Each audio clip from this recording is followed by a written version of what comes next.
Buonasera a tutti, ciao carissimi amici, grazie di essere. Good evening, everybody. Dear friends, thank you for being here with us.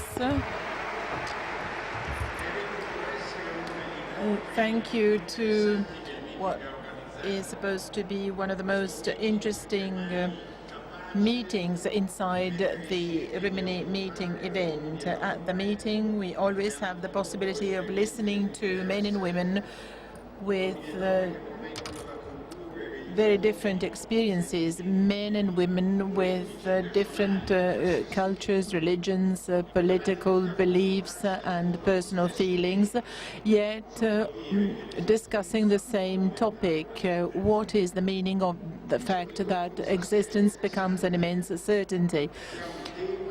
This evening's meeting is particularly interesting because the title is Self-Speaking, Christians in Politics, and around me you see 4 people, so it's 5 of us, all Christians, and involved in politics in different parts of the planet with different experiences, but we all intend to discuss this topic and give an answer to it. Is it possible to be so presumptuous as to say that we want to do politics as Christians? We will be listening to their experiences and their answers. I won't introduce them to you because, for the sake of brevity, I will briefly say who they are before giving each of them the floor. I was also asked to chair and to report about my experience. Let me give you some words. Let me tell you some words as a way of introduction. This title, the Christians or Christians in Politics, is highly provocative. Indeed, we are convinced that the Christian event has inherently in itself a social as well as a political dimension. We believe that Christianity is by no means reducible only to the private sphere.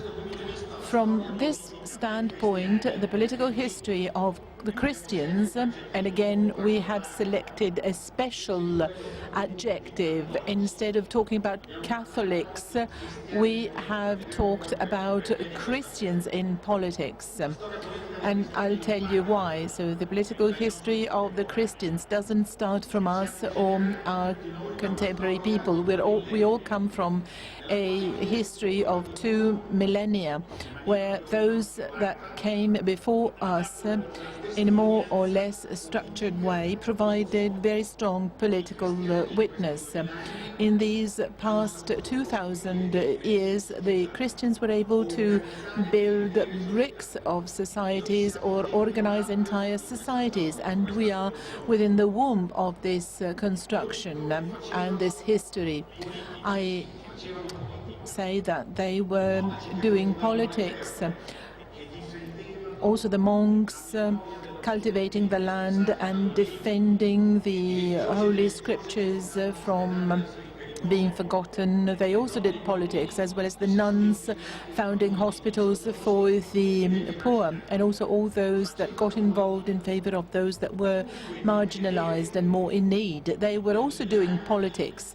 So the 2,000 years of history and experience against the thesis that I'm going to express. It is not true, as the mainstream culture argues, that Christianity has no social or political value and that the faith is purely a phenomenon, a private phenomenon. It is not true.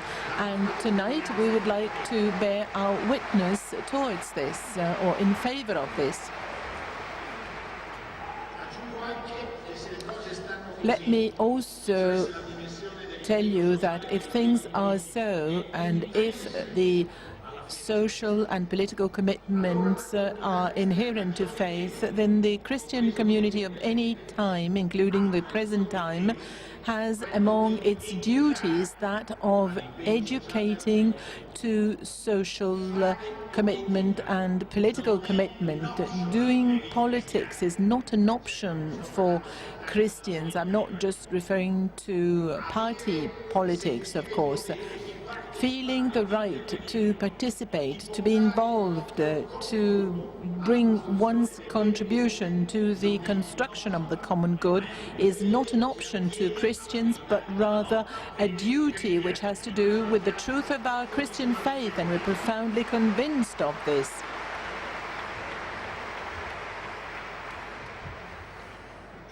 Let me also add that in the course of the last century, the ideas that I am humbly repeating have turned into a theoretical and philosophical corpus or body which is extraordinarily important and well structured. The Catholic social teaching is a reflection on this political value which is inherent in the event of faith. We know that the Christian social teaching refers to dignity of the person, solidarity, subsidiarity, common good. The Catholic social teaching identifies as the first political duty of the Christians that of contributing to the construction of the common good, respecting these principles and contributing to building them. In a way, and this is the way I learned the Catholic social teaching and the way I read it and interpret it, well, I could say that from this point of view, the first task of Christians involved in politics is not so much that of making an analysis of society and reading the present time in a particular way, expressing theories and so on and so forth.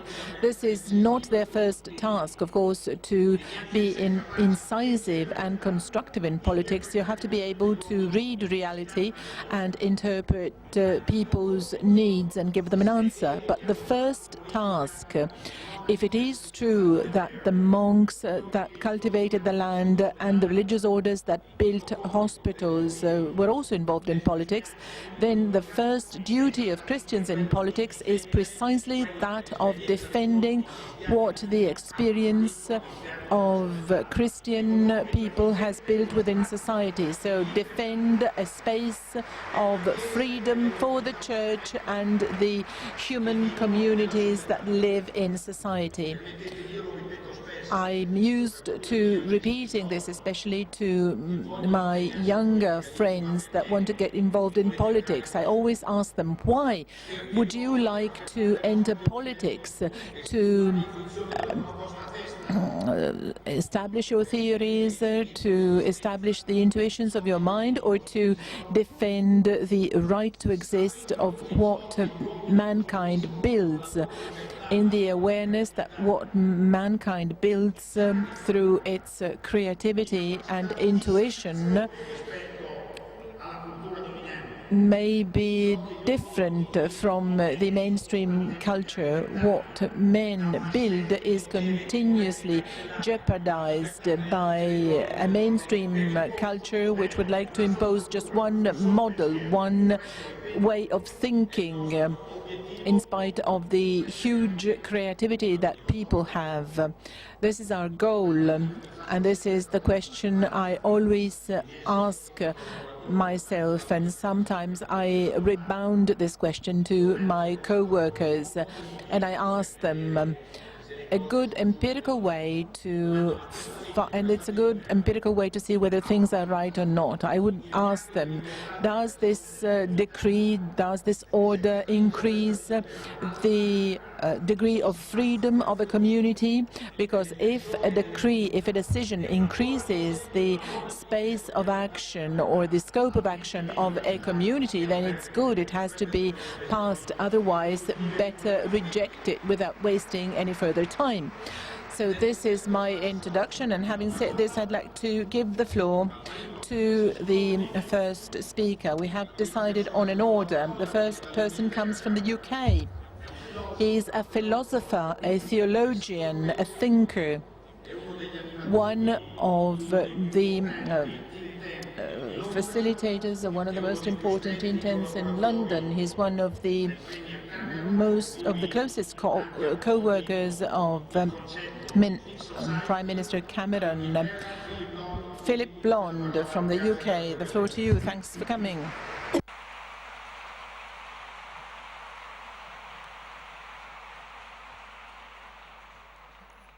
Thank you very much. Once again, it's a great pleasure to be here. I've been asked to speak, what's it like to be a Christian in England in the type of role and job that I have. The first word that occurs to me is it's difficult. And it's difficult because as soon as you say you're a Christian, or as soon as you say, I believe in something, you're immediately tarred as a fundamentalist, as an absolutist, as somebody who believes in taking away human freedom, forcing your own values upon people, crushing human diversity, and making everybody subject to your point of view. What's interesting is just telling people who accuse you of this some history, which they never know. And that is, the first creator of modern secularity wasn't liberals, wasn't the left, it was the church. And the church said, we need to create a distinction between the provisional and the ultimate.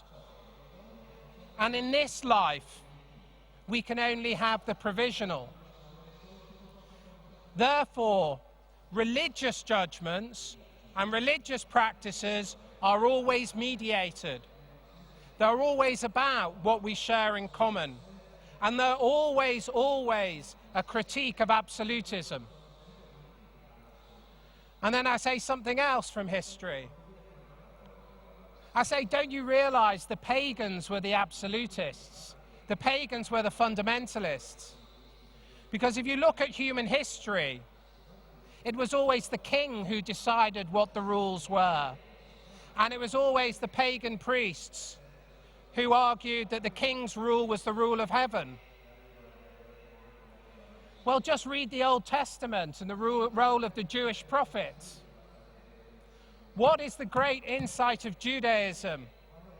That even the king is subject to the divine law. The prophets called the king to fulfill the law. So what I say to those who accuse Christianity of fundamentalism is, you don't know your history, but they're fine with that. What I say is, actually, Christianity is the modern producer of human freedom. It's Christianity that created human freedom, because it's Christianity that created the idea of provisional governance.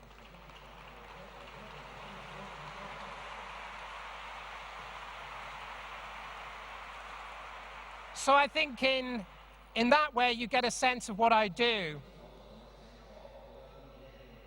Because I'm a philosopher, political philosopher, ideologist, if you will, my role as a Christian is to attack secular certainty, is to attack secular falsehoods.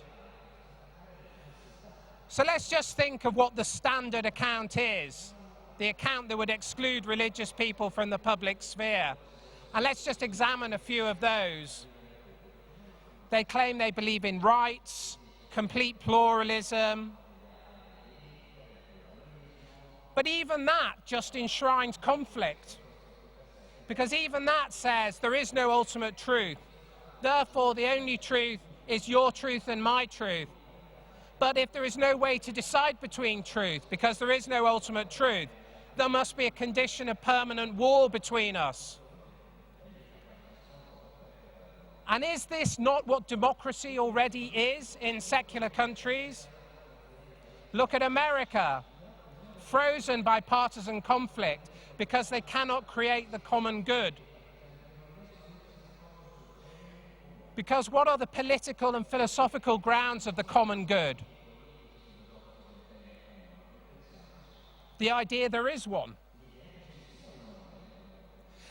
And secular values cannot articulate a common good. They either say, the ultimate value is my value, or the ultimate value is my value because everybody is like me. And so we see that the two great traditions, the two great secular traditions of the West, individualism and collectivism, are the same. It was Rousseau, the originator of the French Revolution, that great European disaster, who said, society puts me in chains. I am the true individual.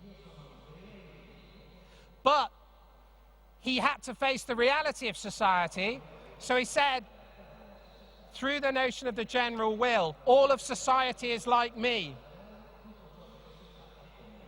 So what I say to secular people who accuse religion of being totalitarian is, you're the totalitarians.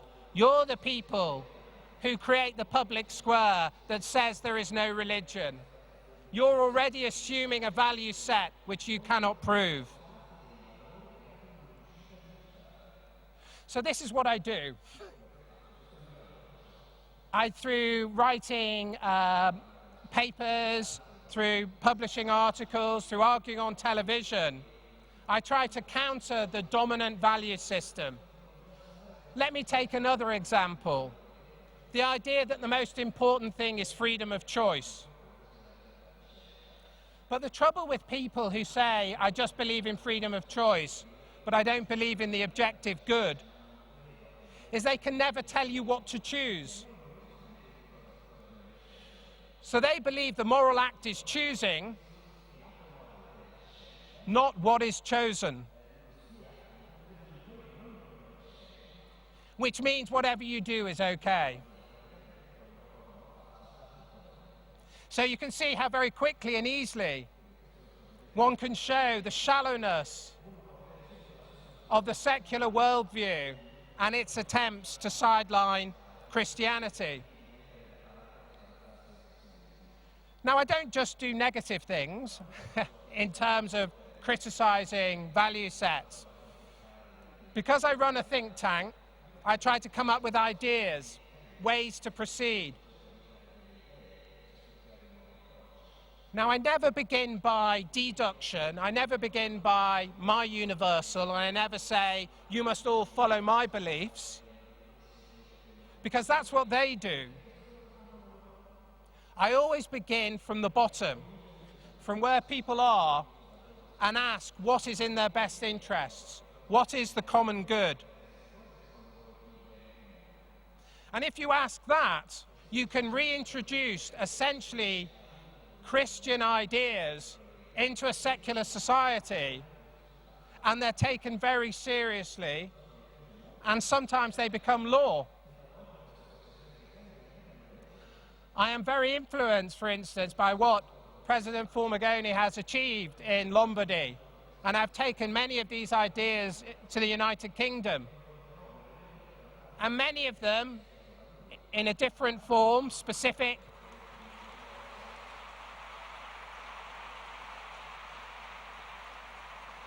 many of these ideas in a different form are now becoming law in Britain.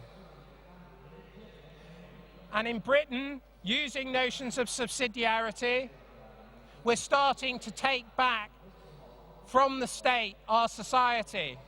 We're giving citizens the power to break up the state, to take over the state, and use it for mutual and communal benefit.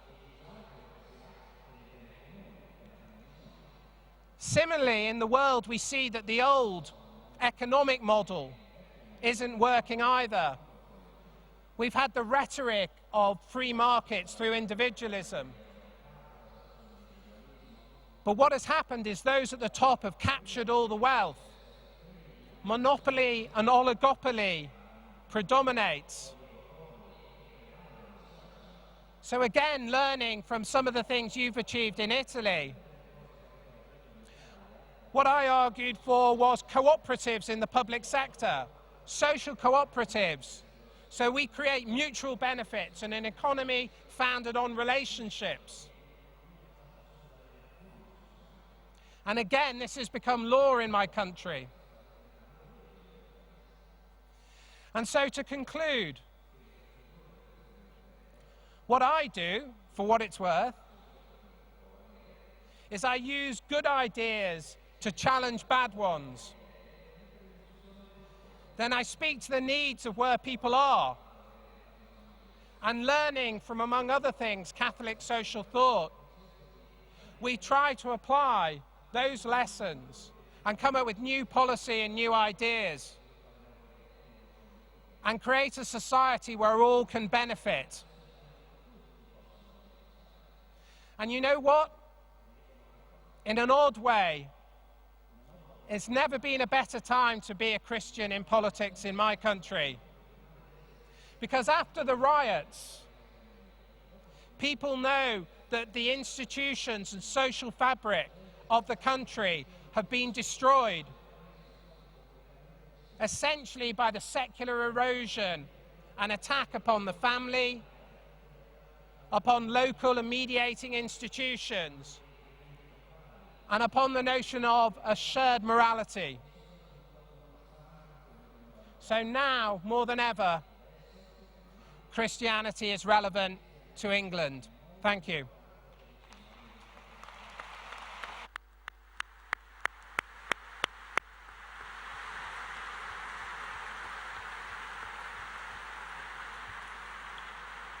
Grazie veramente Philip per la tua...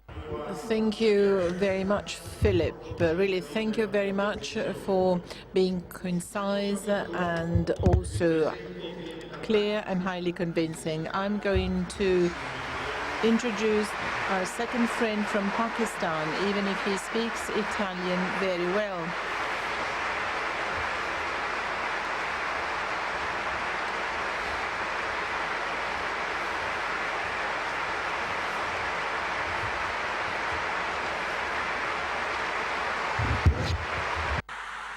Mi sembra che sia inutile che ve lo presenti. It's useless to introduce him to you, but if there's still someone who doesn't know who he is, his name is Paolo Bhatti, and he's advisor to the Prime Minister of Pakistan for the relations with the minorities. Thank you, and the floor to you, Paul.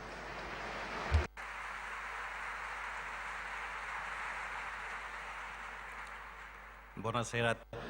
Good evening, everybody.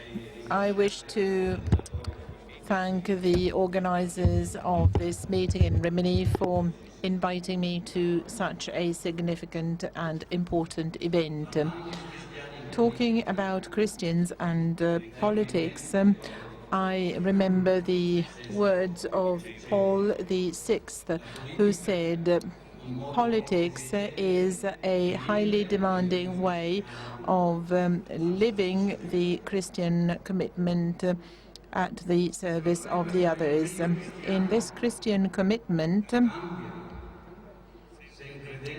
well, this concept of Christian commitment changes depending on whether a Christian believer is a politician in a Western country like Italy or in a country like Pakistan, where religious conflicts and discriminations between Christians and Muslims and also violence are at the order of the day, our daily business. Considering the spiritual legacy of Shabbat, my younger brother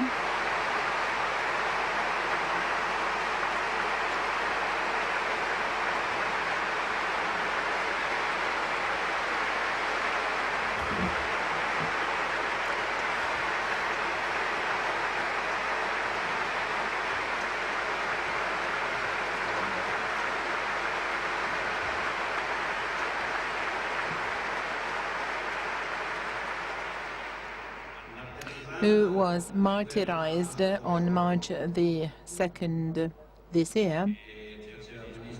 He was the federal minister for minorities in Pakistan, and having chosen to follow his work, I will talk about some reflections, some of my own reflections on his spiritual legacy.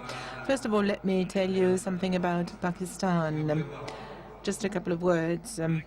Pakistan is a country that has a Muslim majority. It became independent on August 14th, 1946. Until that time, it was part of India. We have more than 180 million inhabitants, and we are the second most important Muslim, most densely populated Muslim state after Indonesia. 97% of the population is Muslim. We have 1.6% Christians, 0.04% Sikh, Ahmadis, and other religions, and 1.85% follow the Hindu religion. The Muslims wanted a country that was separated from India, so right from the beginning, the religious imprint of Pakistan was rather clear. After many wars with India on Kashmir, for example, after the Soviet invasion to Afghanistan, and after the last invasion to Afghanistan, things worsened in Pakistan. The society became full of fundamentalism, fanatism, extremism, and also terrorist groups. Shabazz, my younger brother,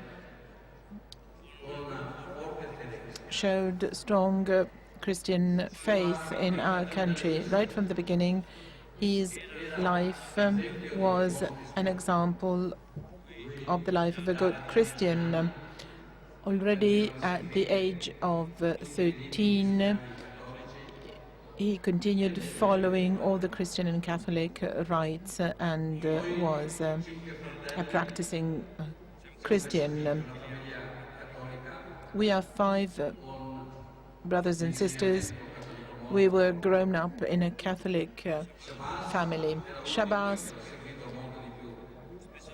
followed these teachings much more than we did, especially in his practical life. He was very close to the Christians that are the weakest part of Pakistan. Already at the age of 17 or 18, he started fighting for basic rights. I remember that his battle started when extremists or fundamentalists in Pakistan wanted to create a different identity card for Christians in our country. He did not accept this because he said there should be no discrimination, no religious discrimination between one man and the other. In spite of his young age, he fought a lot for this cause, and in the end, this draft of the Pakistani government was blocked. It was not passed. He fought against the dictatorship, against military governments who have long been in power in Pakistan. He defended both the Christians and the weakest in the society. He never negotiated. He never wanted to give up anything concerning the Christian faith. In 2002, he became an ally of the present government of the Popular Party that was headed by Benazir, who was also murdered some years ago. They shared common human values.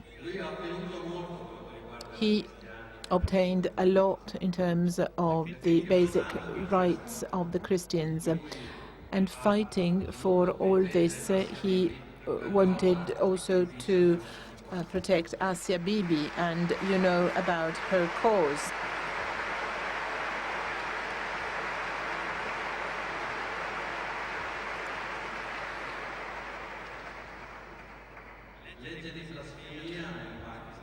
The blasphemy law was applied to many Christians many times. It was a major point in the battle fought by Shabazz. And when Asia Bibi was convicted, she tried to do everything possible so that she would not be sentenced.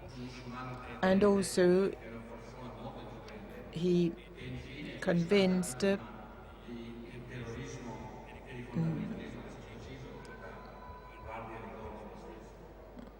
others of the innocence of other people.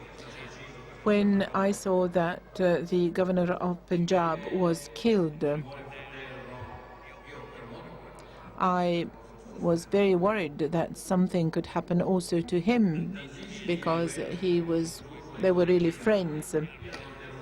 And the great politicians were very much afraid of showing their friendship to the murdered governor. They were afraid of the extremists. After his death, my brother organized a press conference. He condemned this act publicly.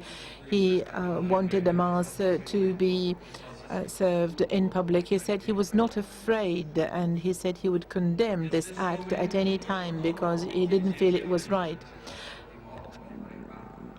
The next day, he started receiving threats from all parties. I advised him to leave the country so as to avoid any dangers.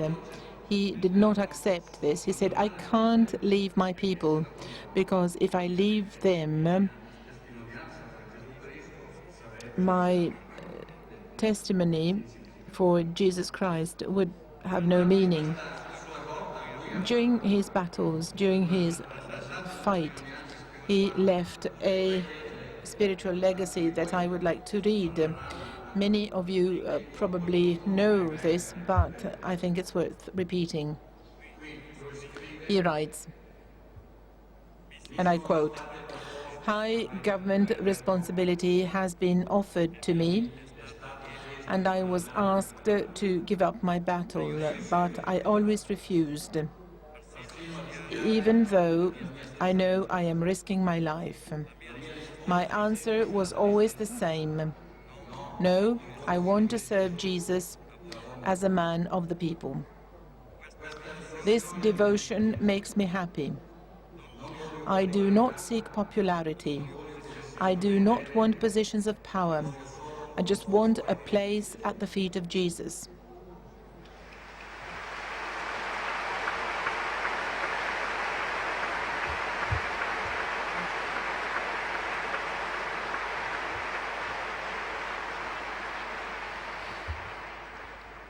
I want my life, my character, my actions speak for me and say I am trying to follow Jesus Christ.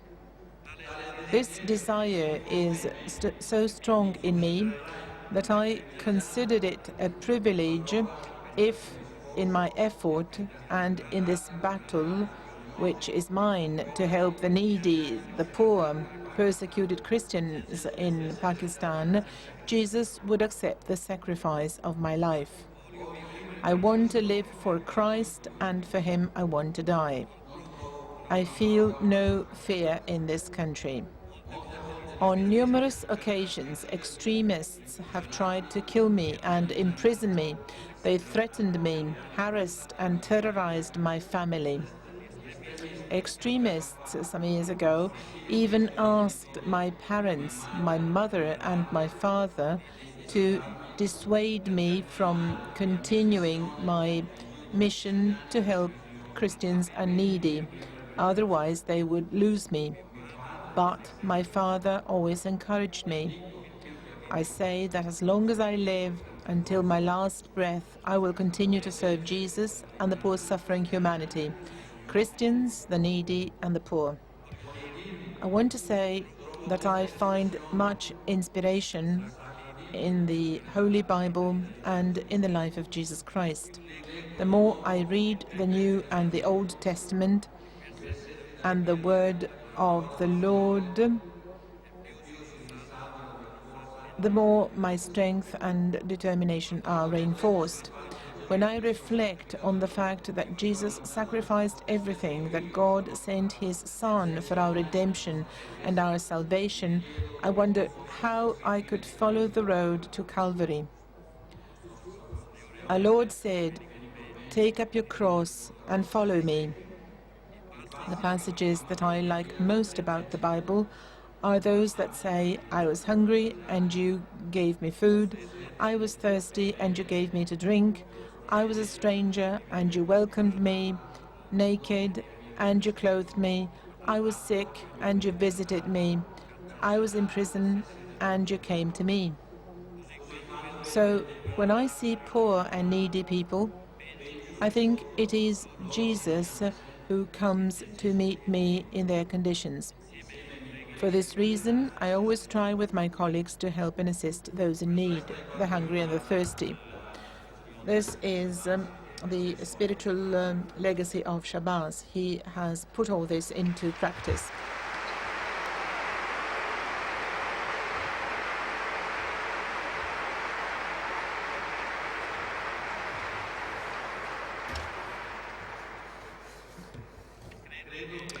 I think that running or putting one's life at risk can be a real problem in Pakistan, as shown by what happened to my brother. When you defend religious minorities, the persecuted Christians and the poor with the words of the gospel, this can happen, but in our country, testimony becomes a true choice, and this leads to giving oneself to the others with no other reason than one's own faith. We do not need the sacrifice of martyrs to understand the road to peace, because it has to be enshrined in everybody's heart. Therefore, after Shabaz's murder, I had to choose and decide how to continue his mission. My decision has brought about a complete change in my family and professional life, but it relies on a dual conviction. First of all, you can't give up a battle against the violence against the weakest. It is necessary that the voice of Shabazz continues to be heard. This was the other reason. My political work addresses all, the poorest, without any ethnical or religious distinction. I am addressing all religious minorities, the Christians that have limited religious freedom and are often persecuted because of their faith in Jesus. Today, in our society, some people justify violence in the name of God. However, religions can never become ways of transmitting hatred. Never in the name of God can you justify evil and hatred. Never can you kill a man in the name of God. On the contrary, religions can be precious resources for a different future, which also goes through the 1,000 small acts of everyday life of all of us.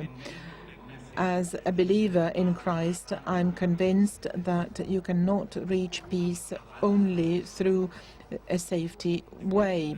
You have to run a risk for peace with your own boldness and daring, as the life of Shabazz teaches us. This is what he has done throughout his life until the terrorist ambush. Peace means letting oneself to be entirely guided by God in faith and obedience.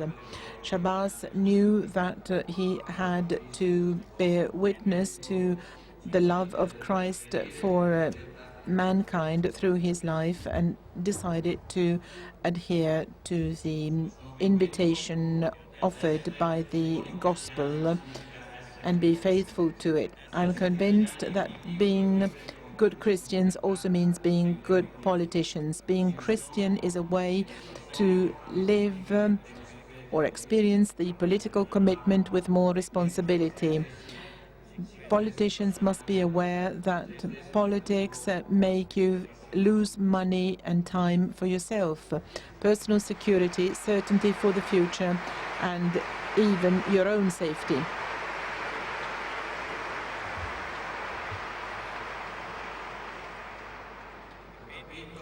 I've understood that being committed in favor of the minority rights in Pakistan doesn't mean working for the exclusive end of a partial political battle, but is a way of building a bridge towards peace with all and request of justice for all. Italy and Europe, and Italy more specifically, can make a contribution to the development of the Pakistani political world, where the idea of a dialogue among different cultures and religions has to prevail.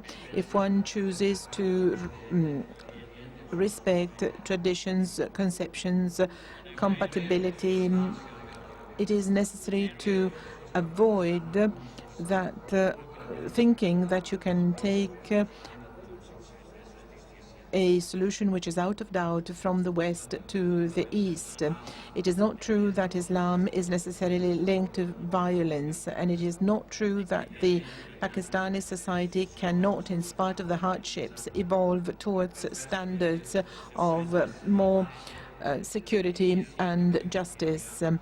All the life of Shabazz shows this confidence in the value of good politicians, such as believers involved in the institutions, in the society, and in the church. Thank you.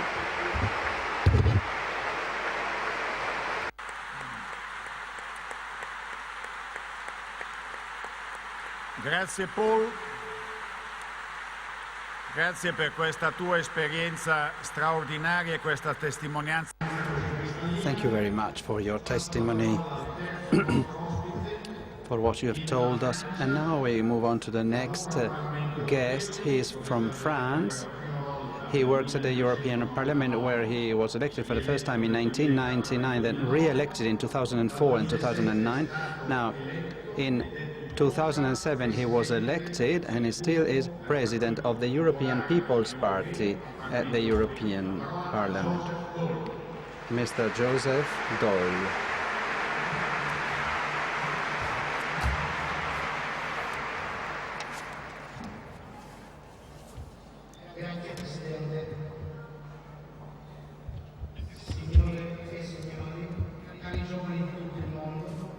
Thank you very much.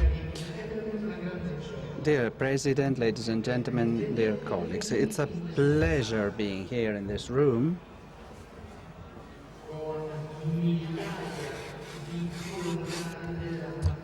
Thousands of volunteers in the European Year of Volunteers.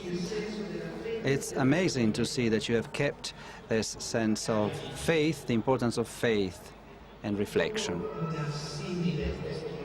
Dear friends, after what we've just heard, a testimony like the previous one by Mr. Bhatti, I think there is nothing more to add concerning political commitment.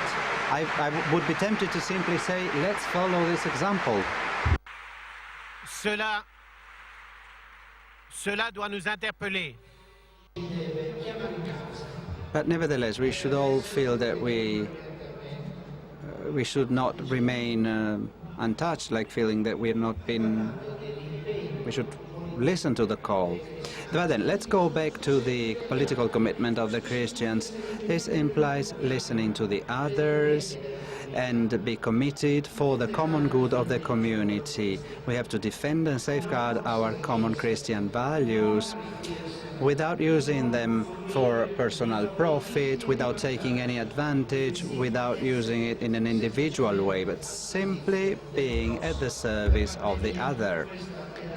This, on my behalf, this is the reason why I decided to go into politics.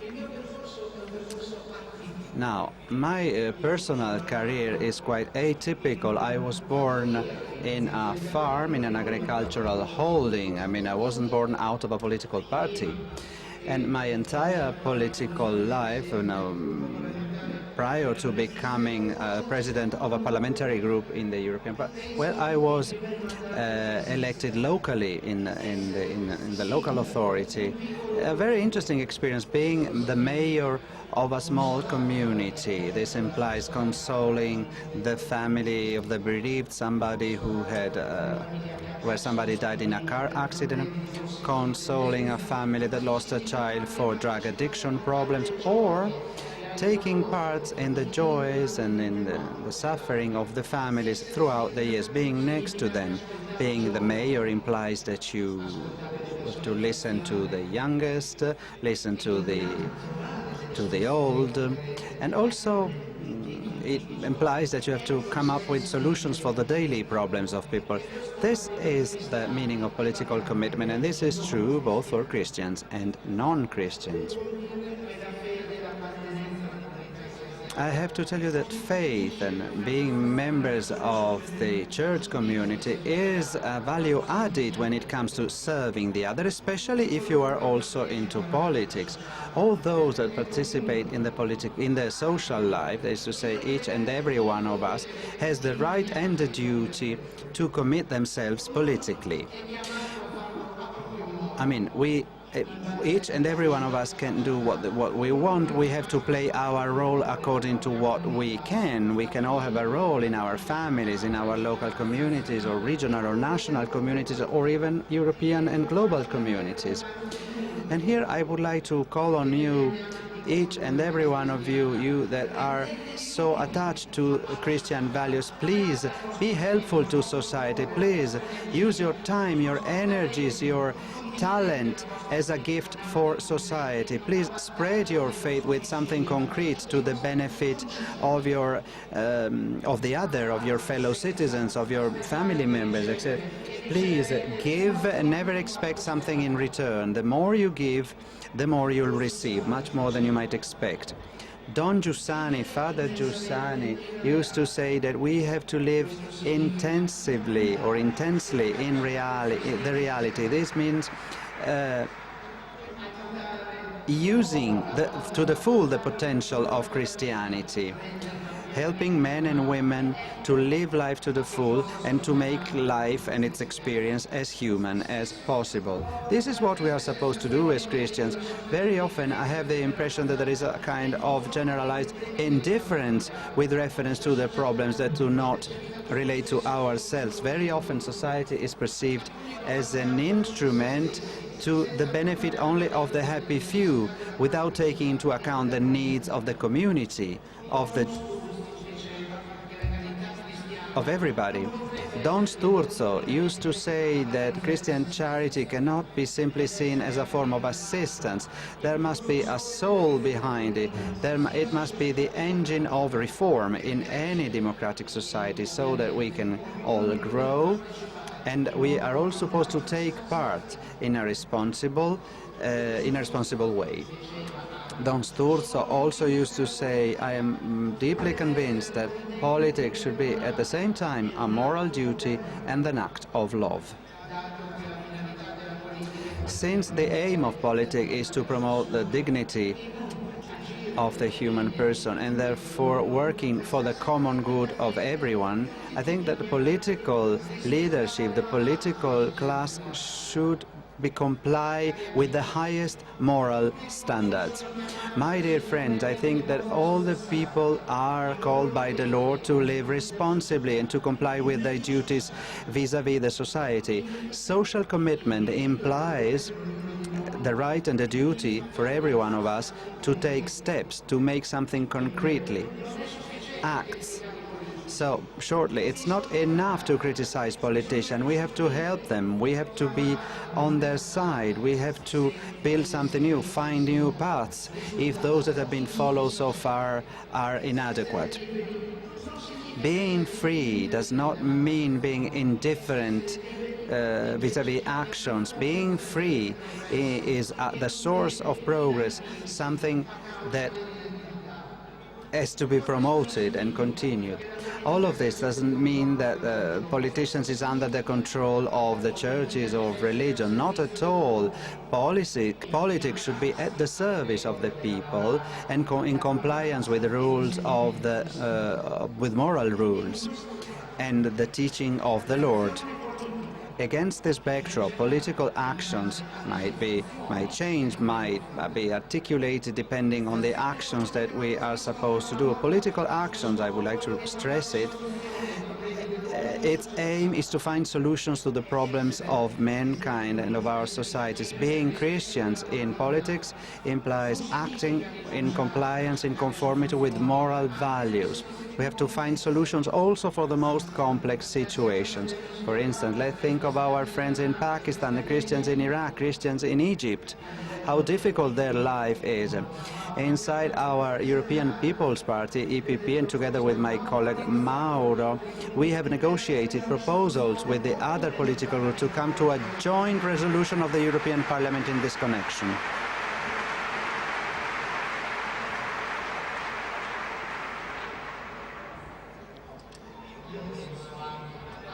Moreover, I think I would like to say something about medicine and the mass media. But at the same time, there is a lot of dissatisfaction for the growing inequality in our societies. Being Christian in politics, it means that we have to be aware that all technical progress, technical advances, no matter how positive they are not an end in themselves. They should be a tool to the service of the public good, the common good. And I would like to conclude my intervention by bearing witness to what it means for myself being a Christian, as a politician, as a European. And I would like, at the outset of this personal memory, to mention the history of Europe, which wouldn't make any sense without Christianity, regardless whether we take into account its weak points or its strong point. But we should never neglect that the principle of the Christian faith and the teachings of the Church have highly inspired the founding fathers of Church, De Gasperi, Schumann, and Adenauer. And we continue drawing inspiration upon them on the basis of a patriotic spirit, but never nationalist. And Alcide de Gasperi himself had understood that the common Christian roots that all European countries share were good enough to give up a part of the national sovereignty. De Gasperi used to say, politics imply building, and on the basis of the principle, he was a man of action. Now, I see every day the members of the European Parliament, the room where we meet bears the name of Alcide de Gasperi. So Alcide de Gasperi is with us every single day during our meetings.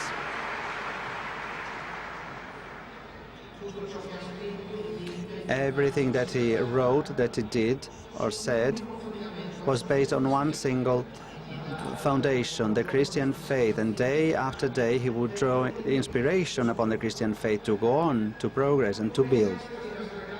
just like the Gasperi, the vast majority of the founding fathers of Europe, ever since the beginning, have always been Christians and greatly contributed to the building of a strong, united Europe. Dear friends, Europe wasn't born yesterday, but it has long-standing roots. We've had periods of warfare and peace, totalitarianism, democracy, federalism, and quarrels between peoples looking for freedom. But in spite of everything, Europe has been constantly growing and has become stronger on the basis of values that still identify it as a continent, strong continent. This is still true, sometimes with difficulties or with pain, as it is today the case. Today we are witnessing the birth of a new common space that goes beyond the European nation. We are all supposed to be strong and ready for this transformation. We have to accompany the transformations with our religious and cultural heritage so that we are ready to face the challenges of globalizations. All the problems that we are confronted with nowadays and that we can see on the front pages of newspapers can certainly not be solved with less Europe, less integration or less convergence. Not at all. My dear friends, Europe is not the problem. Europe is the solution. So thanks to solidarity, thanks to a stronger union of 500 million European citizens, I'm sure that we can overcome this current difficult situation. This is based on the commitment on each and every one of us. Cardinal Scola once said, "Our strength can only lie in the awareness of being supported by faith, a provident God that will lead families and history." Thank you very much for your attention. And please play your role as Christians in politics. I can reassure you, you will never, never repent it. You will be proud of it. This is what I keep telling to the members of my political group. De Jean-Paul II, n'ayez pas peur. The sentence of the Pope John Paul II, don't be afraid, never be scared, commit yourself. Très bien. Merci Joseph. Il quarto amico viene dal Brasile. Our fourth friend comes from Brazil. He has long been involved in the movement for defending the workers without land in the favelas of Sao Paulo.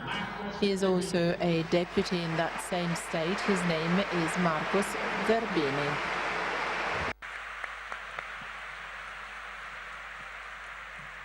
Buonasera a tutti e a tutti.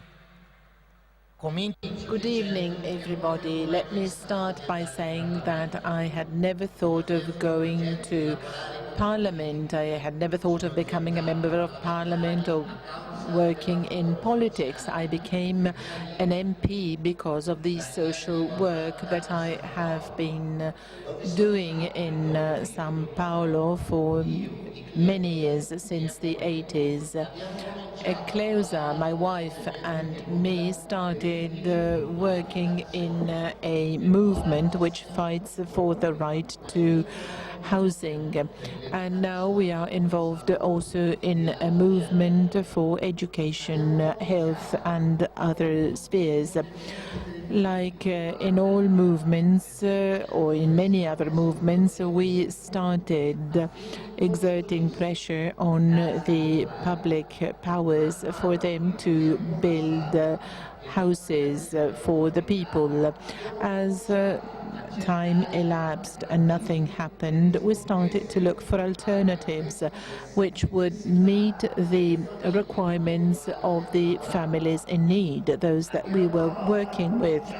Therefore, we started organizing the families in order to collectively buy large pieces of land in the name of an association which was built up specifically for that purpose.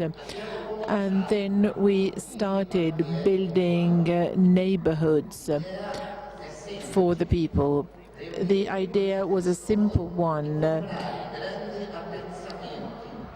Gather many people and buy large plots of land so that the cost is reduced and you purchase on behalf of a group of families.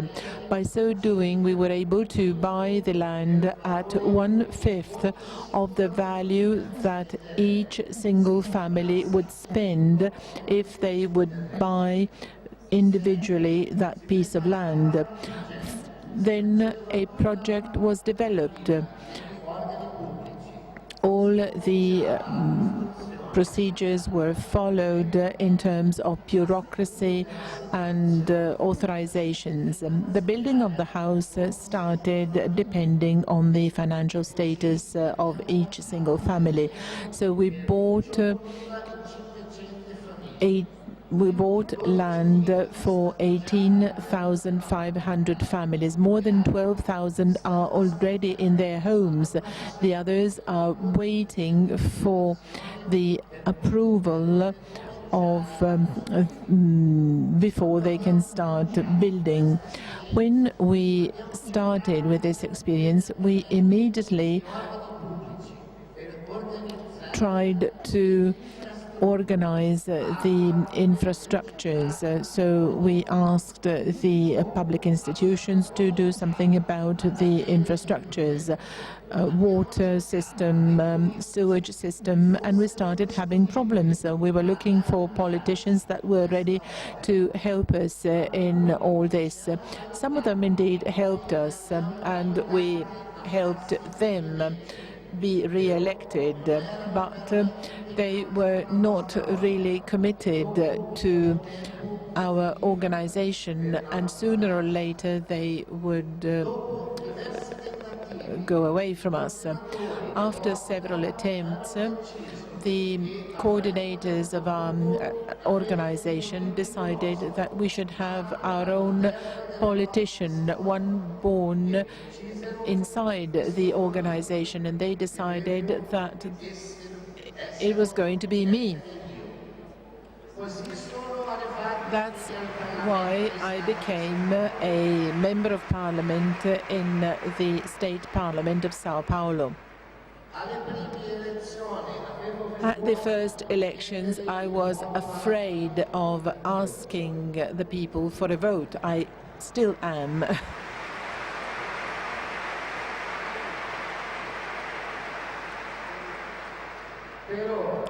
However, all the work, all the activities that we did for the housing system was involving so many people that the votes of the friends belonging to our organization were enough. At the beginning, I didn't know exactly what to do, but as time went by, I became aware of the importance of my mandate. And thanks to this work, we were able to pass laws that would help streamline the practices for approving building on these pieces of land. And we were also able to pass laws which favored the building of infrastructures in the new neighborhoods and also other public services.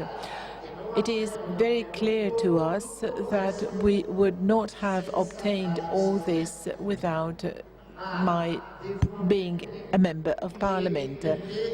However, I must admit that to me it is quite difficult to live in that environment.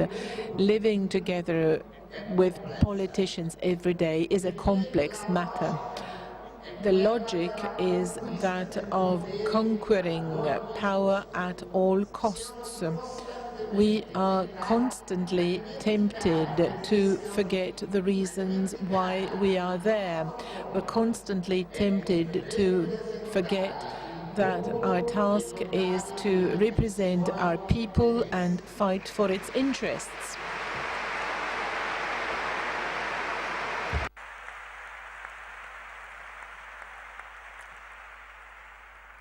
È molto facile.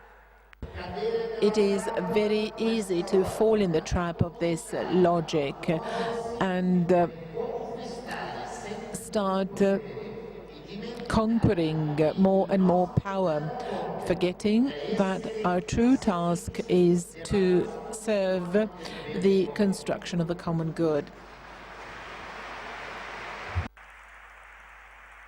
Ciò che mi aiuta a non What indeed helps me not to give in and resist the temptation is the daily contact with the people we work with.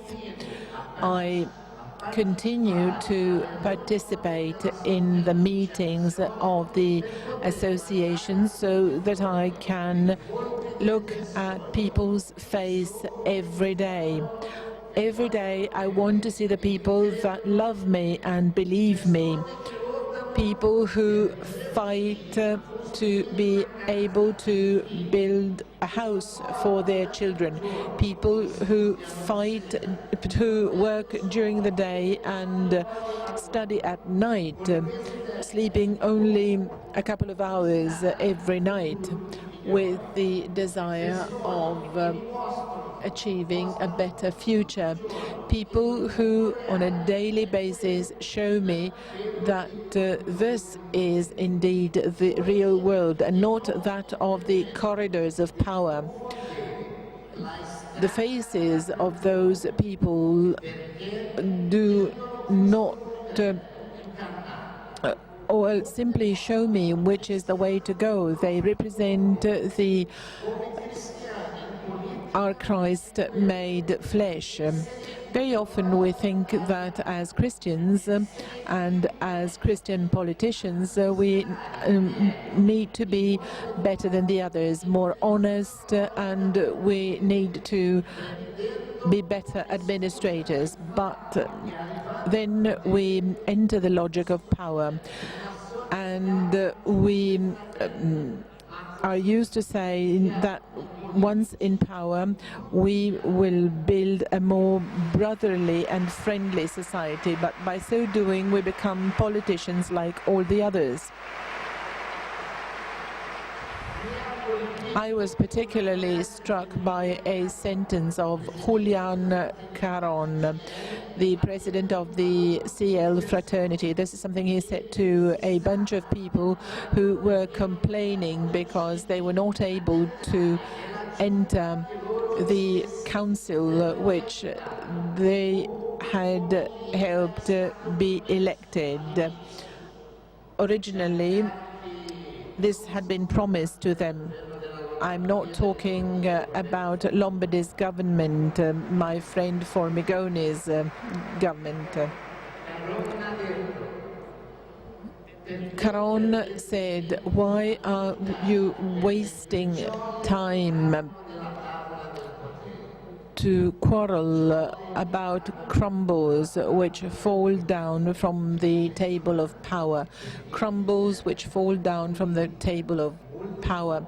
It's impressive. In politics, we very often get lost because we are concerned with the crumbles and not because we can live as people who are passionate for Christ, showing that one can be a politician without any power. Dear friends, living politics is not different from living or doing any other job. I have not entered politics to conquer power or change the world. I am a politician to respond to Christ's challenge. I always have to say yes to what he asks me, and by saying yes to what he asks me, I build myself, and by so doing, Christ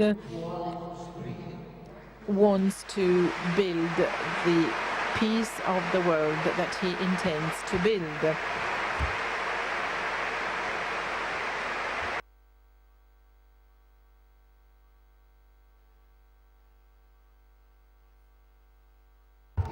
I had the opportunity to spend some days with Caron, and I was really impressed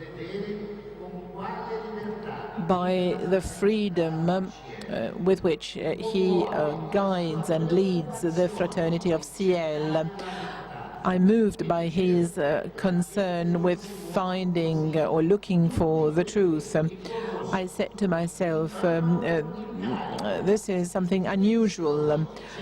All leaders that I know try to be diplomatic. They look for consensus, avoiding any friction and clashes. Instead, he behaves in a completely different way.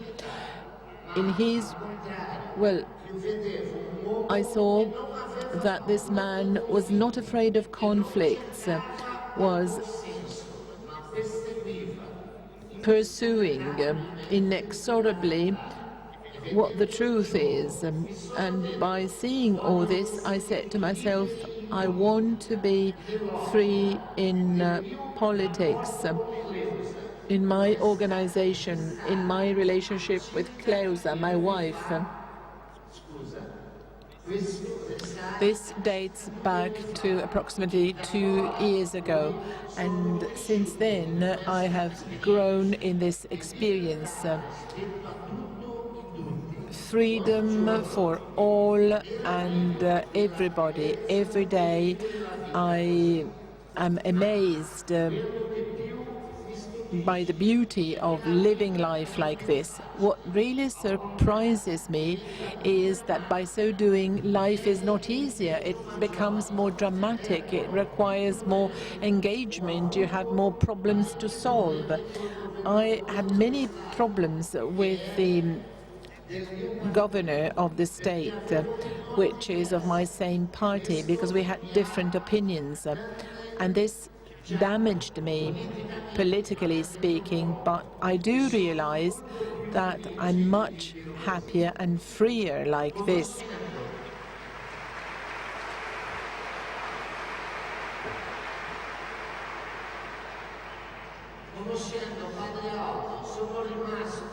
After meeting Father Aldo, I was impressed by his confidence in the divine providence. I saw how Christ used this to build many impressive works. To the extent that one trusts the divine providence more, I think you can see signs of the marvelous things that Christ is building for your life. This doesn't mean adopting a passive attitude, waiting for Christ to solve everything. By no means. As Father Aldo says, this means understanding that the problems have to be tackled with a degree of provocation. You shouldn't be paralyzed by any fear or concern. You have to respond to a provocation. This causes action, and by so doing you are surprised at what Christ does. Living like this in politics or in other circumstances is not easy. I experience a lot of loneliness in politics, a great loneliness. Oftentimes I wonder whether this is really my place, and very often I feel like leaving. But Christ is so generous that he gave me the company of some friends. First of all, Klausa, who more than a wife is a companion, my best companion towards our destiny. And then the companionship of many witnesses like Caron, Father Aldo, and many other friends who helped me live in a more adequate and more true way. The biggest sign of the love of Christ towards me and my wife Clausa was the encounter with Ciel. It was thanks to the encounter with Father Giussani's charism that we could understand the nature of our lives. We were tired because we thought that we were like employees of Christ and had the duty to use our lives to build the realm of Christ. But by meeting the movement, by encountering the movement and listening to Caron, who in August 2005 said, God loved us with such deep love that before the world existed, the hair we have on our heads were counted already. We saw in 1 minute all the film of our lives. At that point, we understood that we were not employees of Christ, but rather the subject of his love.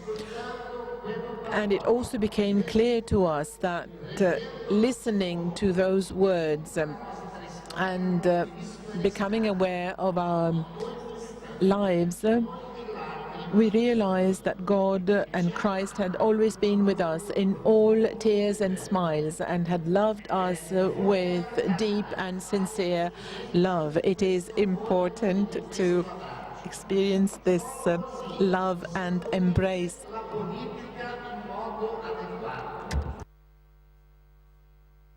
It is only by so doing that we can experience politics in an adequate way. It is only by so doing that we can experience work in an appropriate way. And the same is true for marriage and life.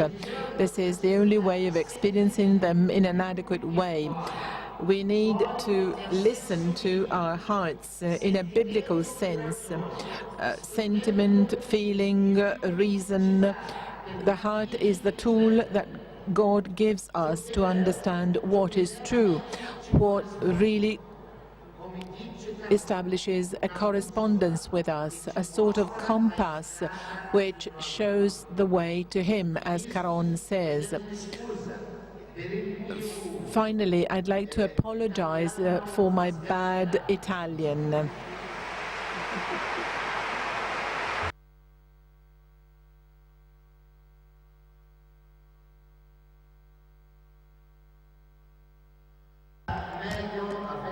Perhaps it was better for me to speak Portuguese, but I preferred Italian as a way of thanking Father Giussani and all the Italian friends of CL.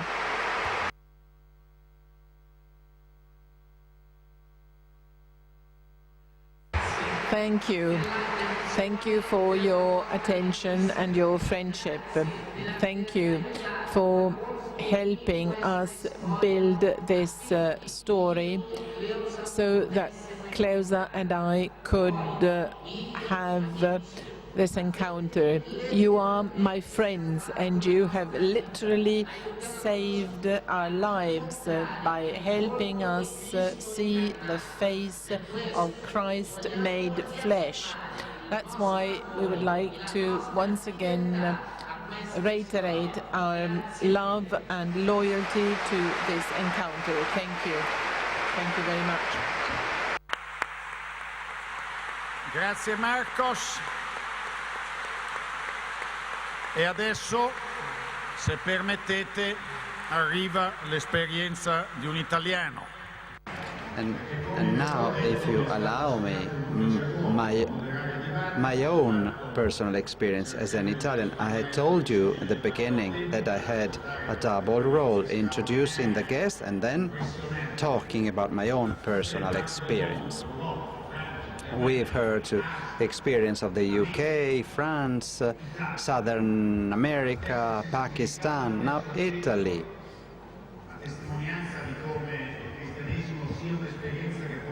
really to testify that Christianity can generate life and can generate good politics. I'll do my best to be as brief as possible in my intervention, which is also my own testimony.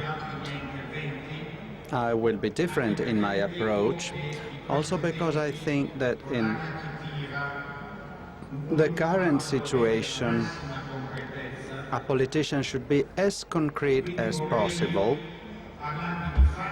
So I will talk to you and concentrate only on facts.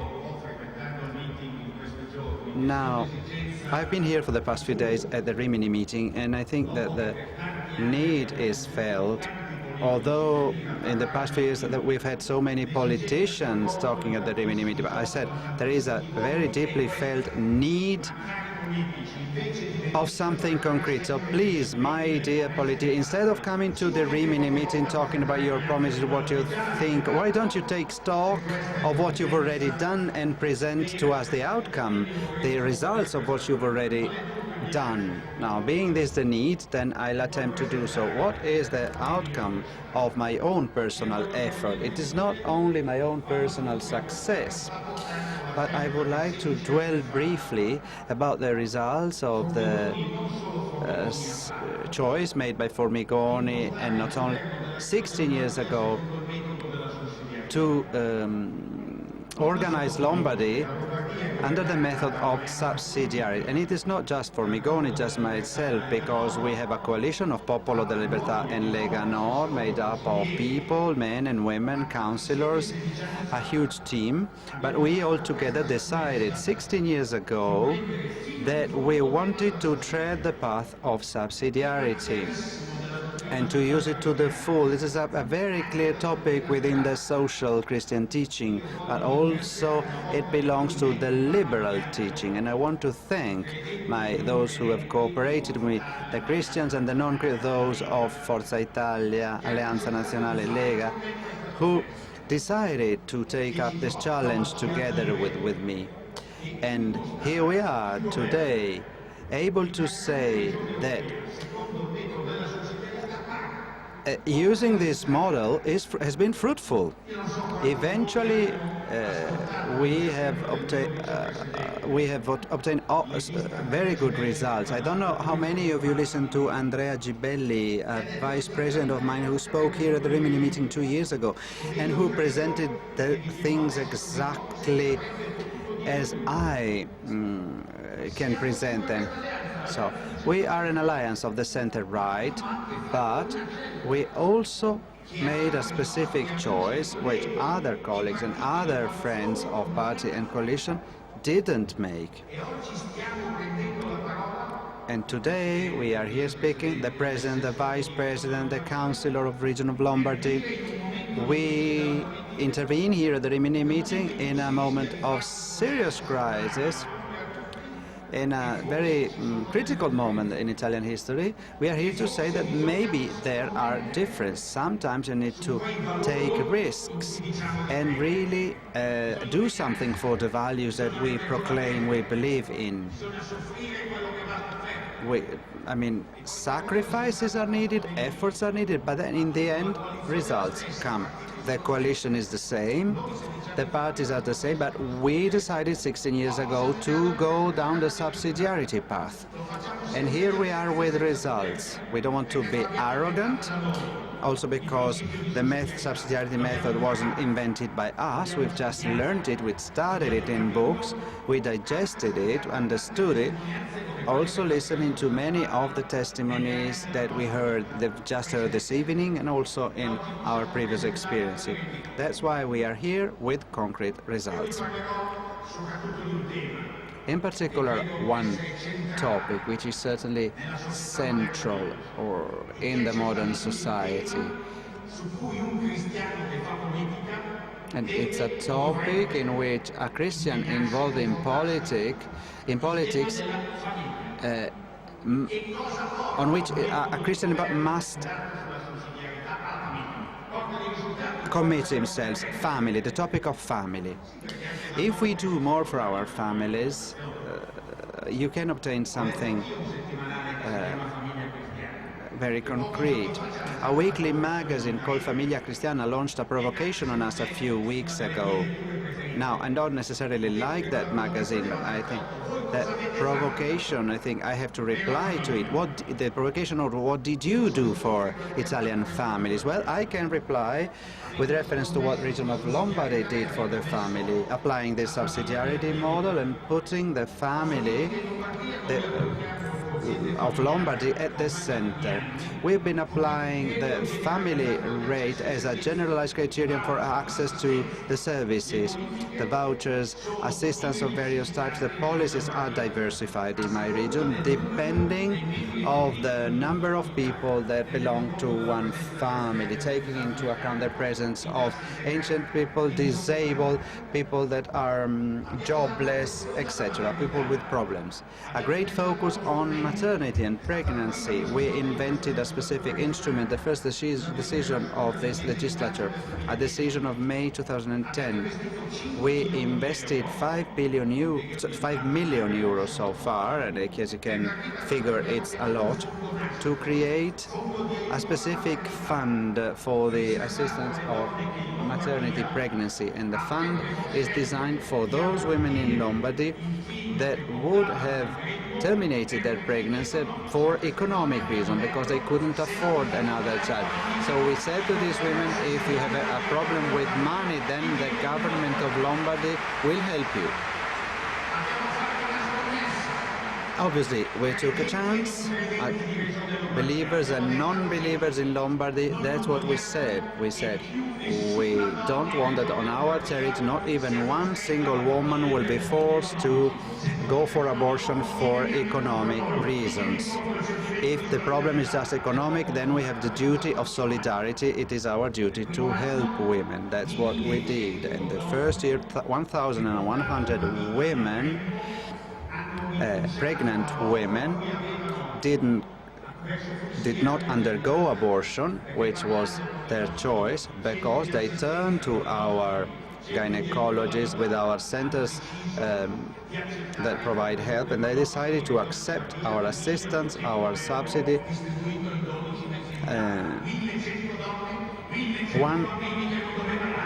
1,100 women, this implies 100 children that could be dead by now, and on the contrary are now alive.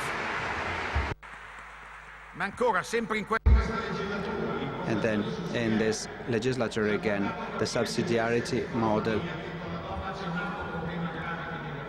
led us to believe that there is another important problem, the reconciliation between professional life and family life. That's why we set up specific policies which are based on financial aid to SMEs, as long as they change the working times, the schedule, if they establish nurseries in the enterprises, and if they allow women to reconcile their desire to work with their desire to be housewives or mothers.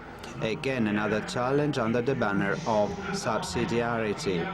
We don't want any woman in Lombardy that has to sacrifice his profession on the altar of profession, or sacrifice the profession on the altar of the family. We want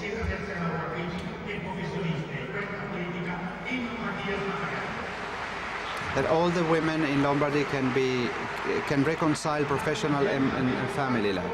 Another thing. Dell'assistenza agli anziani. Another thing that we did in Lombardy, and I want to be very clear because we have a limited budget, so inevitably choices have to be made. You have to decide what is important and what is less important. So we had to establish priorities, and the priority was subsidiarity. For this reason, we organized a good policy of care, assistance to disabled elderly. We have specific elderly homes which host 58,000 elderly people. That is roughly 70% of the total number of elderly people that are hosted in elderly homes in Italy. 58% of all the elderly in Italy are treated and cared for in Lombardy, thanks to the contribution and the money of region of Lombardy.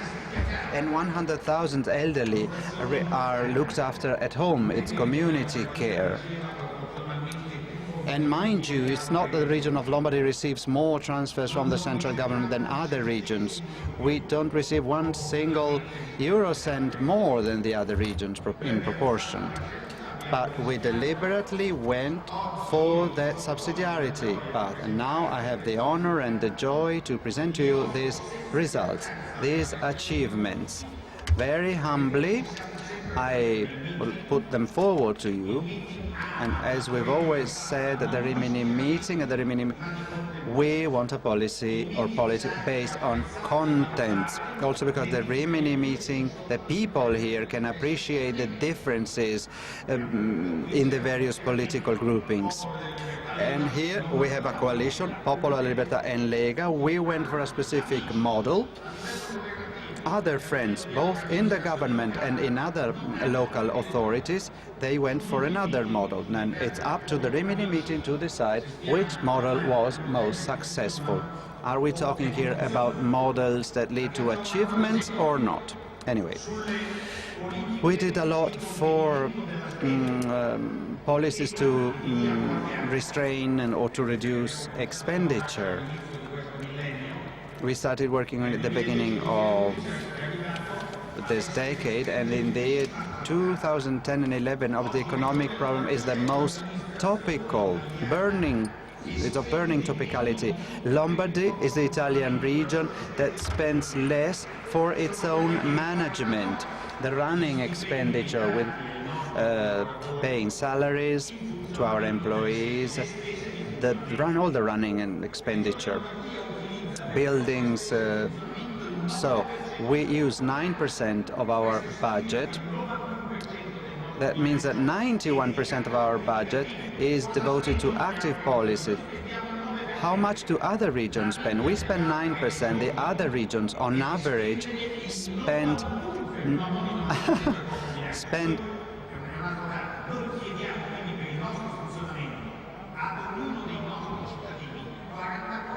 and they spend more. Every citizen in Lombardy has to pay in taxes 44 taxes. In other regions, citizens have to pay 91 euros yearly.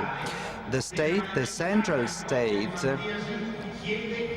demands of every citizen 175 euro per year. That's why at the moment I say that the state, the central state, has to reduce its expenditure.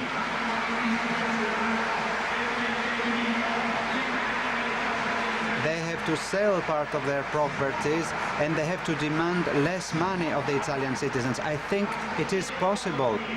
It's a question of priority. It depends, what you prefer to go for.